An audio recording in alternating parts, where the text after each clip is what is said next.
តា Huawei MateBook X Pro ថ្មីមានអ្វីពិសេស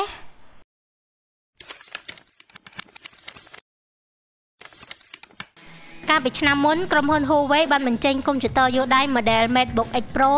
ដែលជាផលិតផល laptop ដ៏អស្ចារ្យមួយមានសមត្ថភាពចម្រុះងាយស្រួលយកតាមខ្លួនមានរន្ធដោតជាច្រើនជម្រើសនិងមានតម្លៃប្រសើរជាងផលិតផលដទៃទៀតដូច្នេះសម្រាប់ MateBook X Pro ថ្មីដែលបានប្រកាសក្នុងថ្ងៃនេះ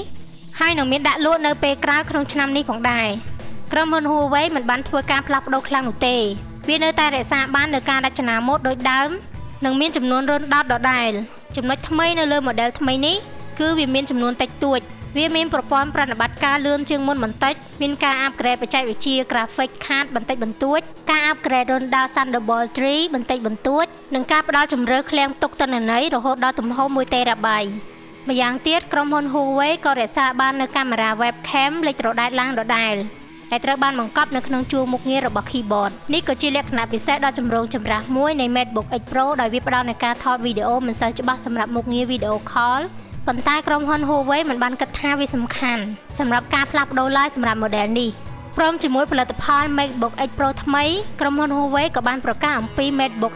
14ជា model មានកម្រិតទាបជាងតែបានចែកចម្លែកការរចនាម៉ូដដូចគ្នាប៉ុន្តែមានអេក្រង់មាន resolution ទាបជាងនិងមានទម្ងន់ស្រាលជាង MateBook 14ក៏នឹងចេញលក់នៅពេលក្រោយក្នុងឆ្នាំនេះដែរជាមួយព័ត៌មានអំពីតម្លៃដែលនឹងត្រូវប្រកាសនាពេលក្រោយដែរម្យ៉ាងទៀតក្រុមហ៊ុន Huawei ក៏បាននិយាយថា model MateBook 14មានជម្រើសប្រព័ន្ធប្រតិបត្តិការនិង GPU ដូចគ្នានឹង X Pro ទោះបីជាវាមានទំហំឃ្លាំងផ្ទុកទិន្នន័យធំបំផុតត្រឹមតែ 512GB ក្តីប៉ុន្តែវាមានកម្លាំងថ្មរហូតដល់ 57.4 វ៉ាត់ម៉ោងគឺល្អសម្រាប់ការចាក់វីដេអូបានរយៈពេល 15 ម៉ោង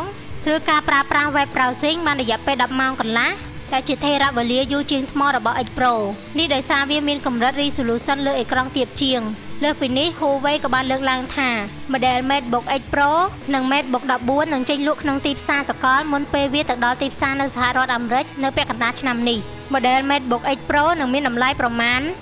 $1,814 សម្រាប់ជម្រើស RAM ទំហំ 8GB និងឃ្លាំងផ្ទុកទិន្នន័យទំហំ 512GB ចំណែកជម្រើស RAM ទំហំ 16GB នឹងមានឃ្លាំងផ្ទុកទិន្នន័យទំហំ 1TB នឹងចេញលក់ក្នុងតម្លៃប្រមាណ $2,268 ចំណែក model MateBook 14នឹងមានតម្លៃប្រមាណ $1,360 សម្រាប់ជម្រើស Core i5 និង model MateBook 14ដដែលនេះមានតម្លៃប្រមាណ $1,700 សម្រាប់ជម្រើស Core i7 តម្លៃនៅក្នុងទីផ្សារសហរដ្ឋអាមេរិកត្រូវបានរំពឹងថានឹងបញ្ចេញលក់នៅពេលក្រោយក្នុងឆ្នាំនេះ